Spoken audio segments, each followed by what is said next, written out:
To change the background color of a photo in Canva, let's bring in our photo. I'll come over to my upload and bring in this photo. I want to change the background color.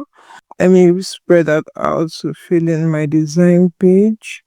And I'll go over to edit and come to the Magic Studio, and I'm going to scroll the side of the Magic Studio and use the magic grab. I want to grab her, and I will grab. Now that I have her separated from the background, let me undo so it's in the right position. I want to click on the background image and come into the colors here. If I touch on black, you see the color has entirely changed. And if I come to this one, I can pick a different color. You see, we've changed the way the background of the image looks entirely.